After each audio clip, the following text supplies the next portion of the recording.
দর্শক স্বাগত প্রবাসী নিউজ 24 সংবাদে আপনাদের সাথে আছি আমি ফয়সাল মাহমুদ। দেখছিলেন সংবাদ শিরোনামগুলি, এবারে পুরো খবর। আওয়ামী লীগের নিবন্ধন স্থগিত করেছে নির্বাচন কমিশন। নির্বাচন কমিশনের সিনিয়র সচিব আখতার আহমেদ সোমবার রাত 9:15টার দিকে নির্বাচন ভবনে ব্রিফিংয়ে এই তথ্য জানান। কমিশনের দীর্ঘ 4 ঘন্টার বৈঠক শেষে তিনি বলেন, স্বরাষ্ট্র মন্ত্রণালয় থেকে বাংলাদেশ আওয়ামী লীগ, তার অঙ্গ সংগঠন এবং ভাতৃপ্রতিম সংগঠনগুলোর কার্যক্রম নিষিদ্ধ করা হয়েছে। এর ধারাবাহিকতায় ইসি সিদ্ধান্ত নিয়েছে আওয়ামী লীগের নিবন্ধন স্থগিতের। সে অনুযায়ী গেজেট নোটিফিকেশন জারি করা হয়েছে। এর আগে সন্ধ্যায় আগারগাঁওয়ে নির্বাচন ভবনে দীর্ঘ বৈঠকে বসেন প্রধান নির্বাচন commissioner AMM Nasiruddin, commissioner Anwarul Islam, Abdur Rahman Al Masud, senior সচিব আখতার আহমেদ সহ সংশ্লিষ্ট কর্মকর্তারা।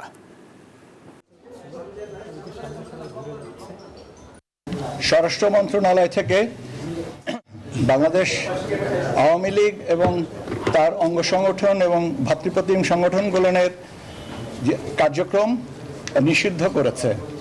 তার ধারাবাহিকতায় ইলেকশন কমিশন সিদ্ধান্ত নিয়েছে যে আওয়ামী লীগের নিবন্ধন স্থগিত করা হলো। সে অনুযায়ী আমরা আজকে গেজেট নোটিফিকেশনটা জারি করেছি। সংগঠন হিসেবে আওয়ামী লীগের কার্যক্রম নিষিদ্ধ করে প্রজ্ঞাপন জারি করেছে সরকার। প্রজ্ঞাপন অনুযায়ী 5 আগস্টের পর থেকে আওয়ামী লীগ দেশকে অস্থিতিশীল করার চেষ্টা করছে, তাই তাদের কার্যক্রম নিষিদ্ধ করা জরুরি। ফলে এখন থেকে আওয়ামী লীগের সব ধরনের সভা, সমাবেশ, মিছিল অবৈধ ঘোষণা করা হলো।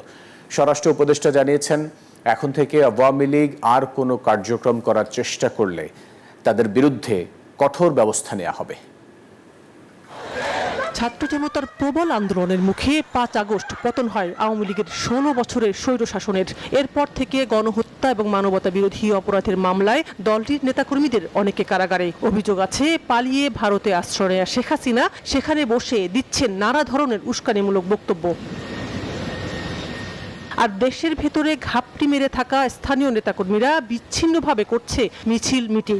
সবশেষ হত্যা মামলার আসামি হয়েও ব্যাংককে যান সাবেক রাষ্ট্রপতি আব্দুল হামিদ। এরপর ক্ষোভ বিক্ষোভে আওয়ামী লীগ নিষিদ্ধের দাবিতে 9 ও 10 মে গণজমায়েত ও অবরোধ কর্মসূচি পালন করে। বিক্ষোভের মুখে শনিবার আওয়ামী লীগের কার্যক্রম নিষিদ্ধ করার সিদ্ধান্ত নেওয়া হয় উপদেষ্টা পরিষদের বৈঠকে। দেশের নিরাপত্তা ও সার্বভৌমত্ব রক্ষা, জুলাই আন্দোলনের নেতাকর্মীদের নিরাপত্তা, সন্ত্রাস বিরোধী আইনের অধীনে সাইবার স্পেস সহ আওয়ামী লীগের যাবতীয় কার্যক্রম নিষিদ্ধ করার সিদ্ধান্ত গ্রহণ করা হয়েছে। এই সিদ্ধান্তের 2 দিন পর আওয়ামী লীগ এবং এর অঙ্গ সহযোগী সংগঠনের সব ধরনের কার্যক্রম নিষিদ্ধ ঘোষণা করে প্রজ্ঞাপন জারি করেছে স্বরাষ্ট্র মন্ত্রণালয়। প্রজ্ঞাপন অনুযায়ী বিচার শেষ না হওয়া পর্যন্ত তারা কোনো কার্যক্রম করতে পারবে না। আইন যেটা হয়েছে ওইটার আমরা ইমপ্লিমেন্ট করার দায়িত্ব হলো আমাদের। প্রজ্ঞাপনে যে ধরনের ইনস্ট্রাকশন আছে আমরা ওই ধরনের মতোই কাজ করব এবং আপনাদের অনুরোধ করব যেন আমরা ওই ধরনের ভাবে কাজ করে দিতে পারি। স্বরাষ্ট্র উপদেষ্টা বলেন, এই সিদ্ধান্তের পরও যদি আওয়ামী লীগ এবং তাদের সহযোগী সংগঠনের নেতাকর্মীরা দেশকে অস্থিতিশীল করার চেষ্টা করে, তাদের বিরুদ্ধে কঠোর হবে আইন শৃঙ্খলা বাহিনী। এই ক্ষেত্রে হলে একটা আপনাদের কাছে অনুরোধ করব, আপনারা যদি একটু আমাকে আগে জানাই দিতে পারেন, যেমন অনেকগুলি মিছিলের কথা বললেন, তা আমরা সাথে সাথে অ্যাকশন নিয়ে নিব। আর আপনাদের জানানোর আগে যদি আমাদের ইন্টেলিজেন্সের মাধ্যমে যদি আমরা খবর পেতে পারি, আমরা অ্যাকশন নিয়ে নিব। গেল 16 বছর আওয়ামী লীগ বিরোধী রাজনৈতিক দলের উপর দমন, পীড়ন এবং যে নির্যাতন চালিয়েছে সেগুলোর বিচারের কথাও প্রজ্ঞাপনে উল্লেখ করা হয়েছে। শানাজি ইয়াসমিন, নিউজ 24, ঢাকা। আওয়ামী লীগ নিষিদ্ধের বিষয়ে সব পার্টি মিলে সিদ্ধান্ত হয়েছে বলে জানিয়েছেন প্রধান উপদেষ্টার প্রেস সচিব শফিকুল আলম। সোমবার ঢাকা রিপোর্টার্স ইউনিটিতে এক অনুষ্ঠানে এই কথা বলেন তিনি। বলেন, আওয়ামী লীগের কার্যক্রম নিষিদ্ধ হওয়ায় দেশের মানুষ স্বস্তির নিঃশ্বাস ফেলেছে। জুলাই গণঅভ্যুত্থানের ছিল, সবার এখানে সাপোর্ট আছে এবং আমি মনে পুরো বাংলাদেশের মানুষের সাপোর্ট আছে যে এই ডিসিশন ইন্টারিম গভর্নমেন্ট নিয়েছে। আপনি দেখেছেন কোথাও কোনো প্রোটেস্ট হতে? হ্যাঁ, কোথাও এটা পুরো ইউনিভার্সাল একটা সাপোর্ট আছে। সবাই জানে যে এদের দ্বারা কারো কোনো ধরনের কোনো হিউম্যান রাইটস ছিল না। যেখানে আওয়ামী লীগের দোসরদের পাওয়া যাবে সেখানে কোনো ছাড় নয়, ধরে পুলিশের কাছে দিতে হবে বলে জানিয়েছেন এনসিপি নেতা আখতার হোসেন। আওয়ামী লীগের কার্যক্রম বন্ধের প্রজ্ঞাপন জারির পর এই মন্তব্য করেন তিনি। বলেন, সরকারের সিদ্ধান্তকে ইতিবাচক হিসেবে দেখছে এনসিপি। আওয়ামী লীগের দোসররা এখনও দেশ ছেড়ে পালায়, তাদের বিচার দৃশ্যমান হয়নি। এর তীব্র নিন্দা জানান তিনি। বলেন, আওয়ামী লীগের পাতানো নির্বাচনে যারা অংশ নিয়েছিল তাদের সম্পদ বাজেয়াপ্ত করে জনগণের কল্যাণে ব্যয় করতে হবে। এ সময় নাসিরউদ্দিন পাটোয়ারি বলেন, জুলাই ঘোষণাপত্র নিয়ে বিভিন্ন রাজনৈতিক দল উপদেষ্টাদের দ্বিধাদ্বন্দ্বে জুলাই শহীদদের লিখিত কালাম এখনো বুঝে পাওয়া যায়নি। এ নিয়ে কোনো টালবাহানা হলে আর বসে থাকবে না, যমুনার ভেতর অবস্থান নেবেন। কয়েক দশক পরে এই ধরনের অভূতপূর্ব মিলন মেলা ঘটে।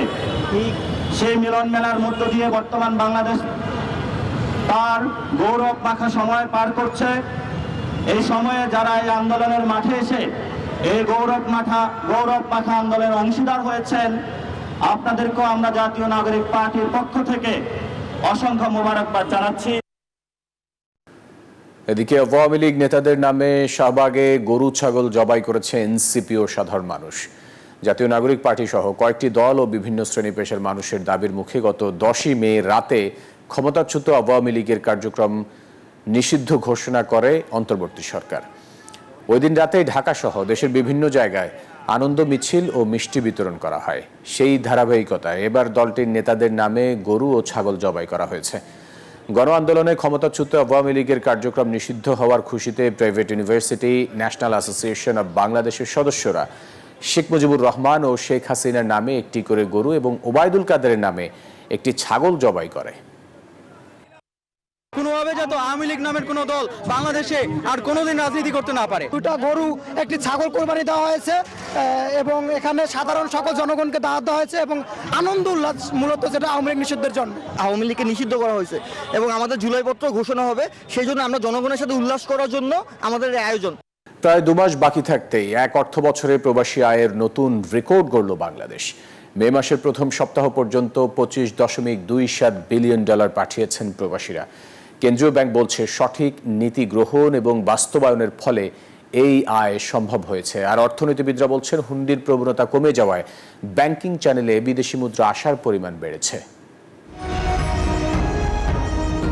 দেশে বৈদেশিক মুদ্রা আয়ের অন্যতম উৎস প্রবাসী আয়। তথ্য বলছে, গত 5 বছরে বাংলাদেশ থেকে কাজ নিয়ে বিদেশে গেছেন প্রায় 40 লাখ মানুষ, যারা প্রতি মাসেই বড় অঙ্কের অর্থ পাঠাচ্ছেন দেশে। আর এই গতি বেড়েছে গত কয়েক মাসে। বাংলাদেশ ব্যাংক বলছে, চলতি অর্থবছরের 7 মে পর্যন্ত দেশে $25.27 বিলিয়ন পাঠিয়েছেন প্রবাসীরা, যা আগের অর্থবছরের একই সময়ের চেয়ে 28% বেশি। এই আয় এক অর্থবছরে বাংলাদেশের ইতিহাসে সর্বোচ্চ প্রবাসী আয়ের রেকর্ড। এর আগে এক অর্থবছরে সর্বোচ্চ প্রবাসী আয় এসেছিল 2020-21 অর্থবছরে। রেমিটেন্স আহরণের জন্য যে সকল বিষয় বা পদক্ষেপ গ্রহণ করা হয়েছে, এগুলো কাজ করছে, এই জন্য আমরা সন্তুষ্ট। ইনফর্মাল ওয়েতে কোনো টাকা দেশে ঢুকবে না, এবং যে প্রবাসীরা নন ব্যাংকিং সেক্টর দিয়ে টাকা দেশে আনবে, তারা এর কোনো সুফল ভোগ করতে পারবে না।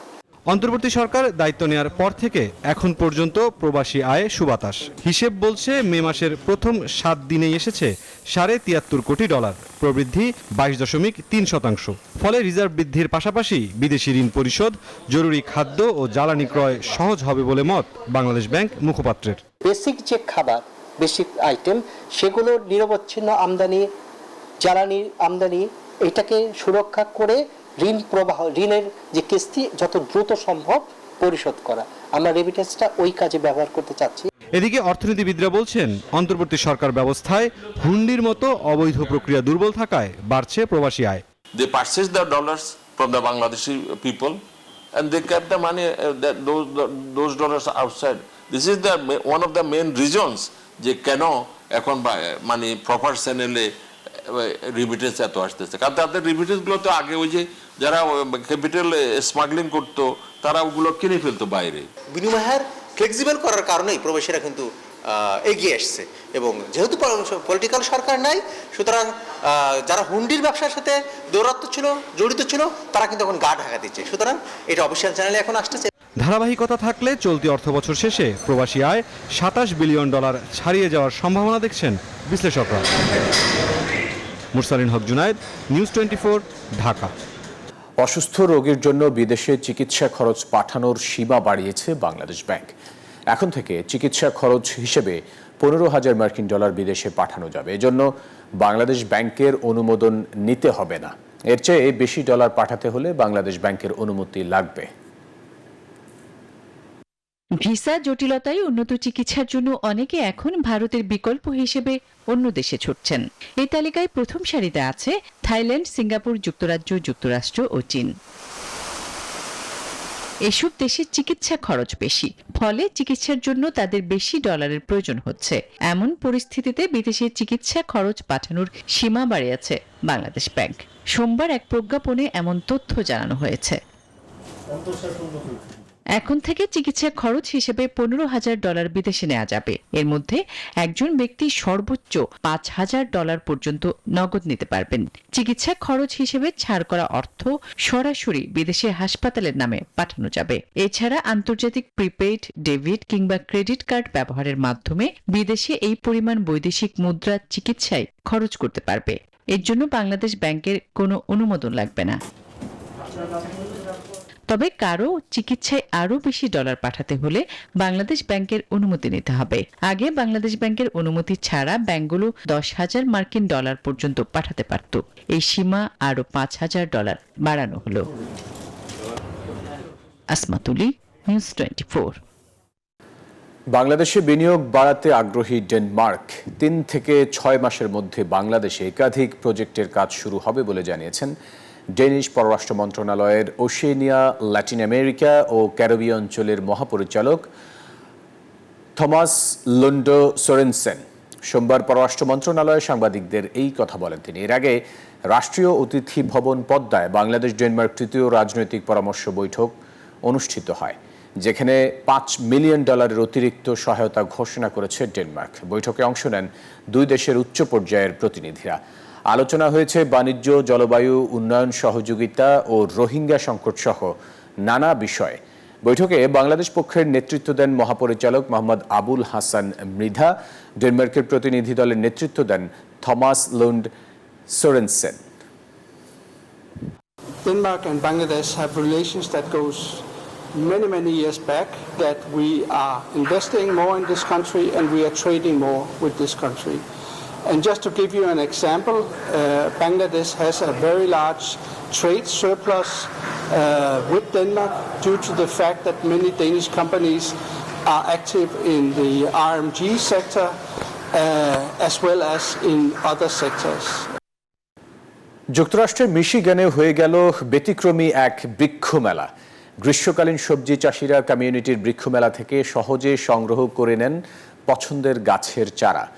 একই জায়গা থেকে পছন্দের সব চারা সংগ্রহ করতে পেরে খুশি অভিবাসীরাও। যুক্তরাষ্ট্রের মিশিগান থেকে জুয়েল খানের তথ্য ছবিতে ডেস্ক রিপোর্ট। বিদেশের মাটিতে গ্রীষ্মকালে নিজেদের বাসাবাড়ির পেছনে সবজি চাষ করে থাকেন অনেক প্রবাসী বাংলাদেশি। শখের বসে অনেকে সবজি চাষ করলেও বাণিজ্যিকভাবে সবজি চাষ করে আয় করছেন লাখ লাখ টাকা। পরবাসে এই ব্যস্ত জীবনে পছন্দের সবজি চারা সংগ্রহ করতে অভিবাসী বাংলাদেশিদের অনেক সময় হিমশিম খেতে হয়। তাই তো আগ্রহীরা তাদের পছন্দের সবজি চারা সংগ্রহ করতে মিশিগানের ওয়ারেন শহরের হেলমেজ পার্কে জড়ো হন কমিউনিটির বৃক্ষ মেলায়। কিউকাম্বারের চারা লইছি, করলার চারা লইছি, আমরা দেশি নাগামরিচের চারা লইছি, আর লইছি ভিঙ্গার চারা লইছি। প্রতিদিন ভালো লাগে কেন আইয়া খুব এক্সাইটেড হয়ে গার্ডেনিং এর জন্য সব জিনিস শুরু করে সব মানে চারা খুঁজে তো এখানে আম্মুকে আনছি। ও এখানে আইসা মানে কি নিবে কি রাখবে ও মানে এখনো জানে না। একমাত্র আমরা একটা বেগুনের গাছ নিলাম। বিভিন্ন ধরনের চারা আছে যেগুলো আসলে আমাদের কমিউনিটির জন্য এটা খুবই উপকারী একটা মেলা। ব্যতিক্রমী এই মেলার আয়োজন করেন নারী ব্লগার ওয়াহিদা। মেলায় নানা জাতের সবজি গাছের চারা সংগ্রহ করতে আসেন অনেকে। পছন্দের চারা গাছ সংগ্রহ করে উৎফুল্ল দেখা যায়, তেমনি আয়োজকরাও অভূতপূর্ব সারাই সন্তুষ্টি প্রকাশ করেন।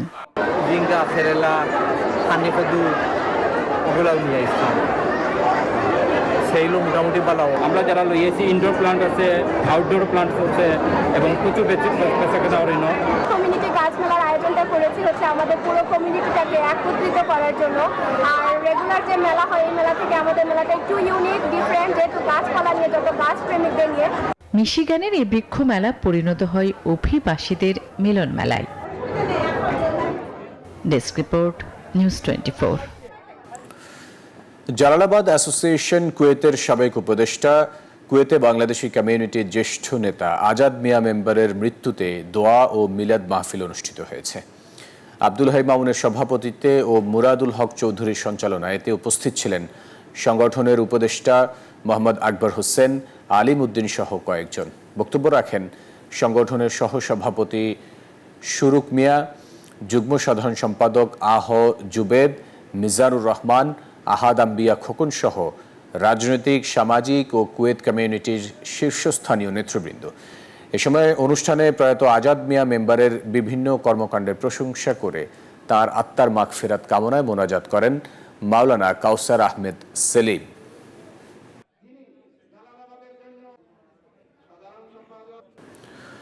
লেবাননে প্রবাসী অধিকার পরিষদের ৫ম প্রতিষ্ঠাবার্ষিকী উদযাপিত হয়েছে। এ উপলক্ষে ত্রয়োদশ জাতীয় সংসদ নির্বাচনে প্রবাসীদের ভোটাধিকার ও প্রতিনিধিত্ব নিশ্চিত শীর্ষক আলোচনা সভা অনুষ্ঠিত হয়েছে।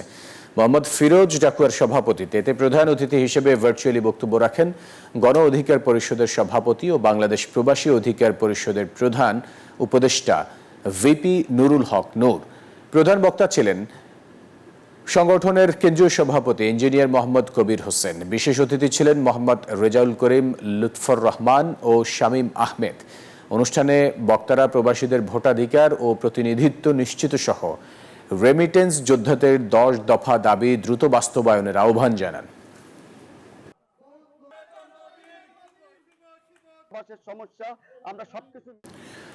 বাংলাদেশ খেলাফত মজলিস লন্ডন মহানগর শাখার কর্মী সমাবেশ অনুষ্ঠিত হয়েছে। পূর্ব লন্ডনের অনুষ্ঠিত সমাবেশে সভাপতিত্ব করেন মাওলানা Musleuddin.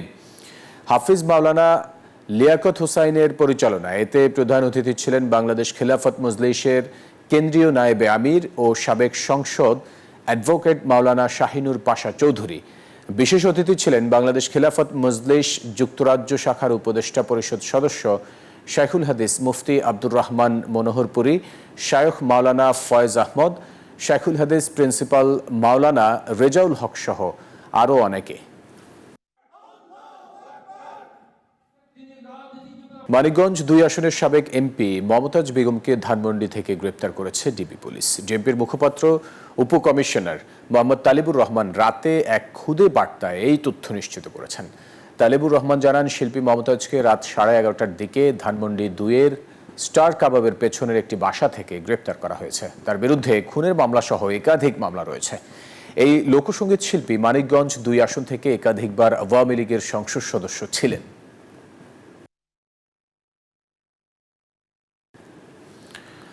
Bangladesh power development board পিডিবির 172টি বিদ্যুৎ কেন্দ্রের তথ্য চেয়ে প্রতিষ্ঠানটিতে চিঠি দিয়েছে দুর্নীতি দমন কমিশন। সংস্থাটিতে আসা অভিযোগে বলা হয়েছে, বিগত আওয়ামী লীগ সরকারের আমলে বিদ্যুৎ খাতে প্রকল্প পাস সহ নানাভাবে হাজার কোটি টাকা আত্মসাৎ করা হয় এই খাত থেকে, যেখানে সংশ্লিষ্টতা রয়েছে সাবেক বিদ্যুৎ ও জ্বালানি প্রতিমন্ত্রী নসরুল হামিদ বিপুর। এদিন দুদকের আবেদনে সাবেক আইজিপি বেনজির আহমেদের স্ত্রী জিসান মির্জার দুবাইয়ে 2টি ফ্ল্যাট ও অ্যাকাউন্ট জব্দের আদেশ দিয়েছেন আদালত। বিদ্যুৎ ও জ্বালানির দ্রুত সরবরাহ বৃদ্ধির আইন পাশ হয় 2010 সালে, যার মেয়াদ পরবর্তীতে 2026 সাল পর্যন্ত পর্যায়ক্রমে বৃদ্ধি করে তৎকালীন আওয়ামী লীগ সরকার। আইনটি তখন বিদ্যুৎ খাতের ইনডেমনিটি নামে বহুল পরিচিতি পায়। এই আইনকে ঢাল হিসেবে ব্যবহার করে আওয়ামী লীগ সরকারের 15 বছরে বিদ্যুৎ খাতে হরিলুট চলে। দুদকের অভিযোগে বলা হচ্ছে, শুধু ক্যাপাসিটি চার্জের নামেই আত্মসাৎ হয়েছে 1 লাখ কোটি টাকা। সরকারের 3 মেয়াদে বিদ্যুৎ খাতে মোট ব্যয় হয় $2,830 কোটি। এদিকে বিদ্যুৎ সরবরাহের জন্য ভারতের আদানি গ্রুপের সঙ্গে আওয়ামী লীগ সরকার একটি চুক্তি করে, যেখানে এনবিআর শুল্ক ও কর অব্যাহতির মাধ্যমে প্রায় $40 কোটি কর ফাঁকি দেয়া হয়। এমন একটি অভিযোগও অনুসন্ধান করছে দুদক। এরই ধারাবাহিকতায় 2009 থেকে 2024 সাল পর্যন্ত 172টি বিদ্যুৎ কেন্দ্রের বিল পরিশোধ, বকেয়া, চুক্তিসহ সকল ধরনের নথিপত্র তলব করে পিডিবিতে সম্প্রতি চিঠি দিয়েছে দুদক। প্রকল্প পাশ করানো, সরকারি জমি দখল, ভুয়া প্রকল্প দেখিয়ে ঋণ গ্রহণপূর্বক আত্মসাৎ সহ নানা অভিযোগে দুর্নীতি দমন কমিশনের এ বিষয়ে একটা অনুসন্ধান চলছে। সংশ্লিষ্ট অনুসন্ধানকারী কর্মকর্তা এইসব কাগজপত্র চেয়ে বাংলাদেশ বিদ্যুৎ উন্নয়ন বোর্ডের চেয়ারম্যান মহোদয় বরাবর একটি পত্র প্রেরণ করেছেন। এদিকে দুর্নীতির অভিযোগে আলোচিত সাবেক আইজিপি বেনজির আহমেদের স্ত্রী জিশান মির্জার নামে দুবাইয়ে বুর্জ খলিফায় একটি সহ মোট 2টি ফ্ল্যাটের সন্ধান পেয়েছে দুদক। এ ঘটনায় জিশান মির্জার 2টি ফ্ল্যাট ও 2 অ্যাকাউন্ট জব্দের আদেশ দিয়েছেন আদালত। বদরুল আলম শাওন, নিউজ 24, ঢাকা। দর্শক, ছিল প্রবাসী নিউজ 24 সংবাদ। আরও সংবাদ ও বিশ্লেষণ জানতে ভিজিট করুন news24bd.tv-তে। এতক্ষণ সাথে থাকার জন্য ধন্যবাদ।